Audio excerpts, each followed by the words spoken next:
Hello everybody and welcome to another video update. Another video update, you say? You only had one yesterday. What the hell's going on? 2 updates in 2 days? What more can there be to update you? Well, as I so regularly do, when I am at home on my days off, I sit here and think about ways to spice up the LP. Well, with Medieval 2 Total War in particular, looking at ways to spice up the game, not only for you guys but for me. Now, I just played out the current 6 parts, and they will be coming up after this video update. So parts 163 to whatever it is, the next 6 videos will be up in the next 24 hours.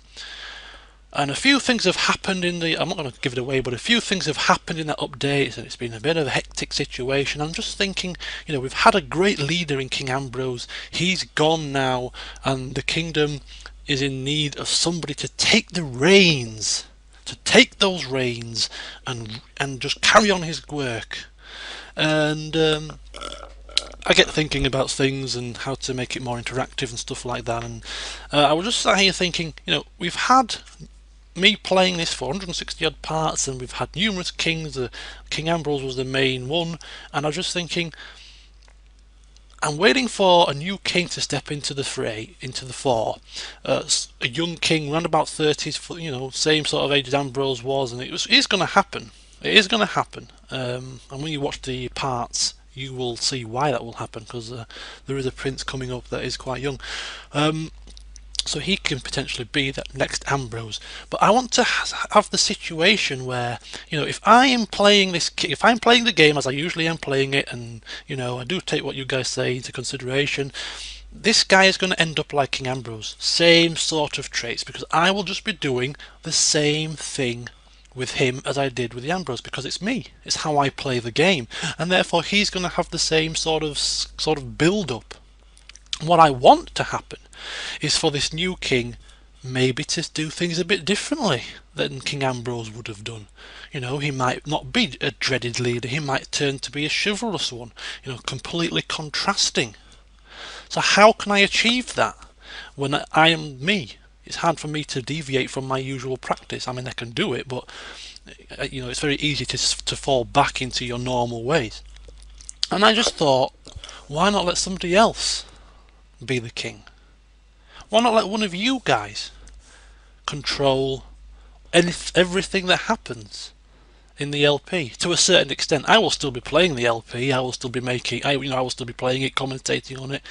But what if somebody else was the creative input for the king? Made all decisions on everything. Who we attack, how many priests he wants. If the new king says, I don't want priests in every settlement, I hate religion, no more recruitment of priests for me, thank you. Every priest that's currently out there, when they die, we are not replacing them. End of story. What if he wants to recruit 15 assassins and send assassins here and everywhere? I want to run this and kill every last family member by assassination. What if he wants to create an absolute network of merchants? Then it will happen. So this is the opportunity that one subscriber will get. And just think about it for a second. It's actually quite a major thing, because if this person gets picked as king, they will have creative license over everything. If they say, we are halting our advance in Italy and we're going to solely focus on Spain, that's what will happen. They can say whatever family member leads the charge. Everything that you can think about within the game itself will be under their control. And if they say they want it as king, they will get it.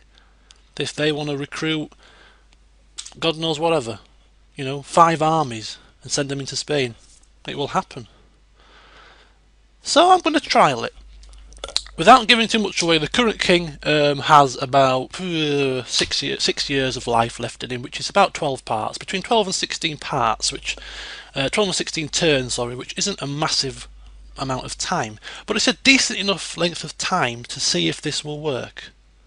So this is the opportunity that I'm giving one subscriber.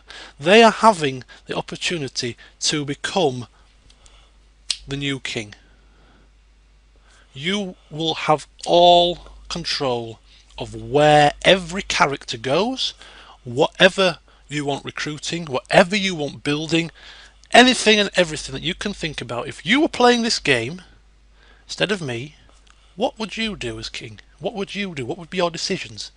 Send them to me, I will play them out, and let's see how things change. Let's see how the empire shapes itself with somebody else at the helm. I am merely the person that plays it out. You will be the one that makes all the decisions about everything. Taxation, ancillary characters, where they're going, how many there are of them, which generals go where, which armies go where, who we're attacking, who we're getting ceasefires with, everything you can ever think of, you have control over that. So how's that going to work? First of all, watch these 6 parts that are currently going to come up. At the end of the last one, you'll see who the current king is.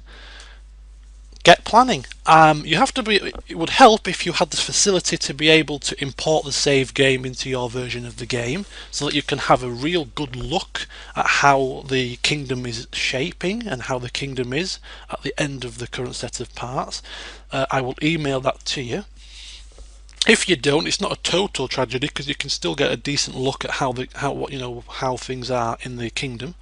Because I do tend to give an overview at the end of the last set of last video in the update. I give an overview of what's happened, so it's not a necessity, but it would be a massive help. So at the end of the next set of updates, have a look at the situation, and then send me via email or via personal message on YouTube. I will of course give you the email address to send it to, and get thinking. Send me as if you were going, as if I had given you the opportunity. Send me what you would do as the current king, and the person who puts the most effort in and makes makes decisions that seem feasible and whatever will get chosen, and then they will have the opportunity to do that. So that's about it. I can't think of anything else to say other than good luck. It's again, like the RP edition, it can go extremely well or it can fall flat on its face, but it's something that I like to do to keep it interesting, to spice it up, and also to keep my interest in the game up, because it's going to be interesting for me to play out other people's ideas and see how they work. Might give me ideas for future playthroughs of other games. So yes, take a look at the campaign map, take a look at the situation England finds themselves in.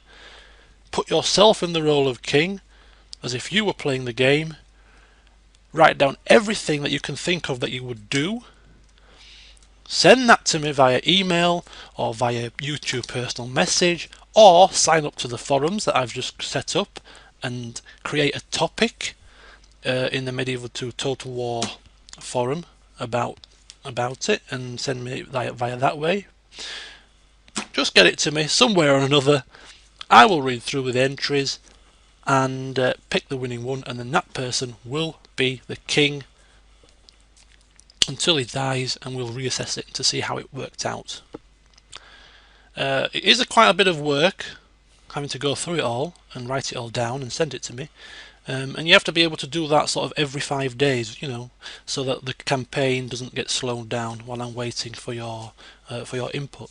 But if you're willing to do it and you meet all that criteria, I look forward to reading your reply.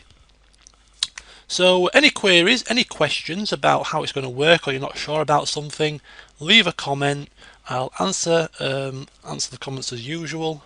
But yeah, I look forward to reading your ideas and seeing how this new take on Medieval 2 LP, how it fares. So I'll see you soon.